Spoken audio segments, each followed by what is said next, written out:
The way in which the media has transformed fundamentally is, I think, one of the most significant political developments explaining so many of these things. Because if you go back and look at how journalists conceived of themselves 5 or 6 decades ago, and there's a danger to idealize or romanticize it, but it really is true that essentially if you were going to enter the field of journalism, it meant that you were going to be basically poor. You were going to be working class. The iconic reporter is somebody who is sort of slovenly dressed, sitting in an office late at night filled with his ink-stained hands. Somebody who really was in disposition. Dispositionally, his personality was an outsider, somebody who wanted to subvert those in power and elites. They were not at all part of the elite class.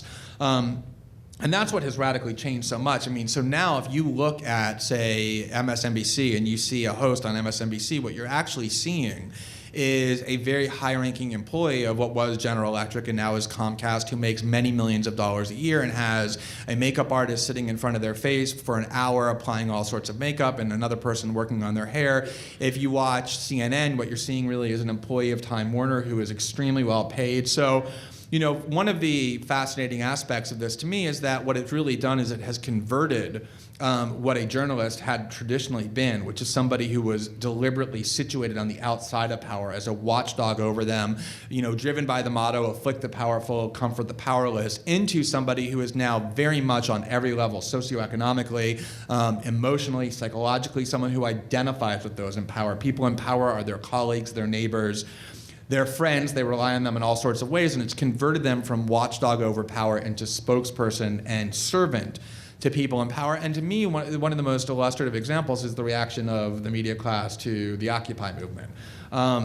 Because if you look at how they reacted, at first what they said was, at first they ignored it until they couldn't do it anymore, or until someone at Goldman Sachs called them and said, "Get down there and tell us what's going on." Check it out for us. Yeah, and they got their marching orders from their assignment editor at Goldman Sachs. But when they finally did start talking about it, the first thing they were saying was, we just don't understand what these people are angry about. I mean, things are going really well. Why would American citizens possibly be angry? And of course, if you are a high-ranking employee of major corporations making several $1 million a year, things like mass joblessness and homelessness and foreclosures is not something that's in your personal range of experience. And then the issue became, we don't understand what their message is. What do these people want?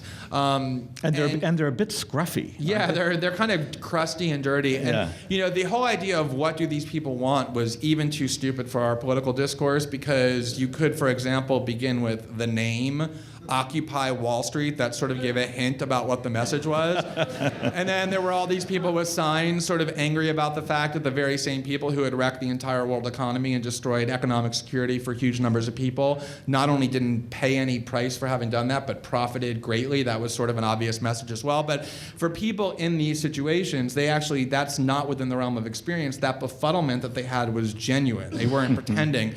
And that's why I thought that, for example, when Erin Burnett, who has this new CNN show, went on and spouted just the most patronizing, sneering, scornful, hatred on the protesters, I went and I looked at Erin Burnett's life just to sort of see where she was coming from, and what I found was that she was raised in one of the most affluent suburbs in America, went to the second most expensive private school in the country, went to work for Goldman Sachs very nobly after graduating college, and is now engaged to the second or third highest ranking executive at Citigroup. And so is it really a surprise that Erin Burnett looks at people protesting Wall Street with such scorn?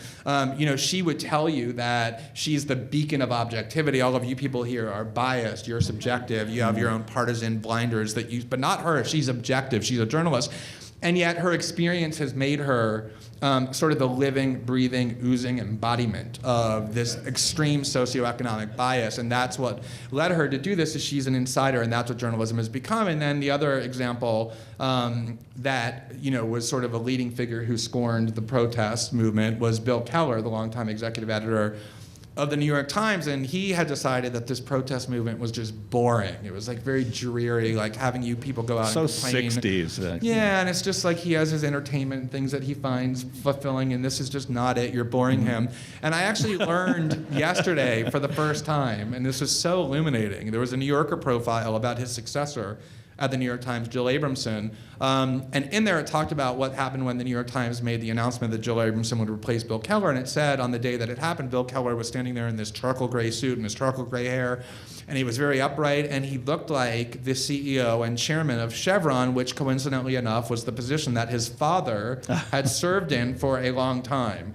So why is the son of the CEO of Chevron and the fiancé of the second highest ranking executive at Citigroup scornful of Wall Street protesters? It's because this is who our media class is. They are integrated fully into the political class and are dependent upon and eager to serve those in power rather than serve as watchdogs over them. And that's why they lead the way in demanding that there be no investigations, demanding there be no accountability, because these are their friends, these are their Safeway buddies, these are the people they admire.